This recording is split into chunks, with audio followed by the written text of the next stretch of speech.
হকারদের যে সিন্ডিকেট এটা খুবই উগ্র।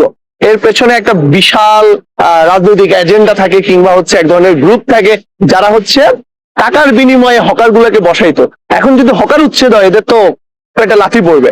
এই সন্ত্রাসীদের হচ্ছে একটা গ্রুপ, যে কোনো সময় এখানে হামলা করতে পারে, যে কোনো সময় ওনার কোনো ক্ষতি করতে পারে, যেহেতু উনি একাই হচ্ছে এই জিনিসটার এগেনস্টে দাঁড়িয়েছে। আপনি যখন একটা অর্ডার এগেনস্টে দাঁড়াবেন আপনি একা থাকবেন। আমরা ওনাকে ফিল করাতে আজকে আসলাম যে উনি একা না। আমরা আমাদের সংগঠনের পক্ষ থেকেও আমরা এখানে সলিডারিটি জানাচ্ছি as a citizen of Bangladesh. আমি এখানে সলিডারিটি জানাচ্ছি আমার জায়গা থেকে যে আমি এটা সাফারার।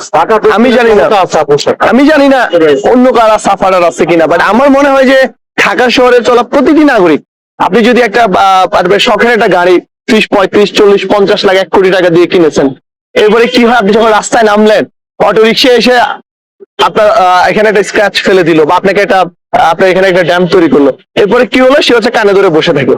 সরকার যখন ছিল ফ্যাসিস্টের আমলে অনেক বয়ান শুনতাম, কিন্তু বাস্তবে ইমপ্লিমেন্টেশনটা কতটুকু সেটা আমাদের দেখার বিষয়।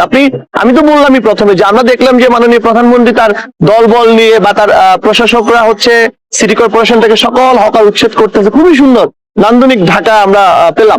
ঠিক কিছুদিন পরে হচ্ছে কি করলো, লাইসেন্স করে দিল। এরপরে অটোরিক্সাকে উঠানোর নামে আবার নতুন কোন ধান্দা, নতুন কোন কার্ড নিয়ে আসতেছে, এটা তো আসলে আমরা জানি না। তাদের আসলে কার্ড সরকার, আমরা এটাকে বলছি যে এটা কার্ড সরকার, কথায় কথায় কার্ড দিচ্ছে। এখন হকার কার্ড, দুদিন পরে আবার নতুন কোন কার্ড নিয়ে আসে, সেটা আসলে আমরা আসলে এই জিনিসে বিশেষ করে সম্মানিত আমাদের যে স্বরাষ্ট্র মন্ত্রী, আসলে ওনার কথাকে বিশ্বাস করার আমি কোনো লেজিট যুক্তি দেখি না। যিনি ইলেকশনের পূর্বে বলেছিলেন যে আপনার হচ্ছে সংস্কার বাস্তবায়ন, গণভোট সবগুলা করো, এখন এসে উনি সংসদে, মহান সংসদে বলছেন আমরা তো সেগুলো শুধু বলেছি ইলেকশনের জন্য।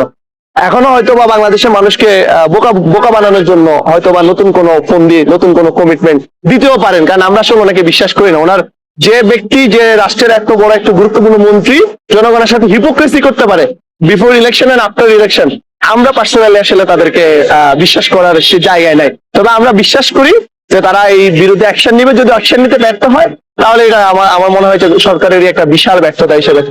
শেখ হাসিনাও এই সাহস কখনো করে না যেটা আসলে বর্তমান সরকার করছে। আমি রিসেন্টলি জাপানে গিয়েছিলাম একটা কনফারেন্সে, সেখানেও আমি এই ধরনের কোনো দেখি না। হ্যাঁ, সেখানেও হকারের সিস্টেম আছে, প্রত্যেকটা পার্কে ছোট ছোট স্টল করা, সেটা একটা নির্দিষ্ট কাঠামো, নির্দিষ্ট রেগুলেশনের মধ্যে। কিন্তু বাংলাদেশ যেহেতু একটা ঘনবসতিপূর্ণ দেশ, এবং ঢাকা শহর বিশেষ করে 2 কোটিরও বেশি মানুষ এখানে থাকেন, সেই ঢাকা শহরে যখন আপনি এভাবে ফুটপাথ গুলো দখল করে ফেলছেন।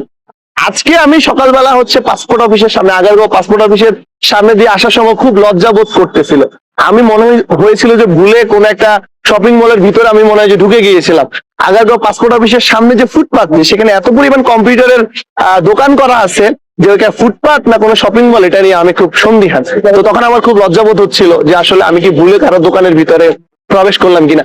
আমি অনুন্নত দেশেও গিয়েছিলাম, উন্নত দেশেও গিয়েছিলাম। আপনি যদি নেপালের কথা বলেন, আপনি যদি শ্রীলঙ্কার কথা বলেন, সে দেশগুলো তো এই ধরনের কোন সিস্টেম এখন অব্দি তারা কখনো শুনেও নাই।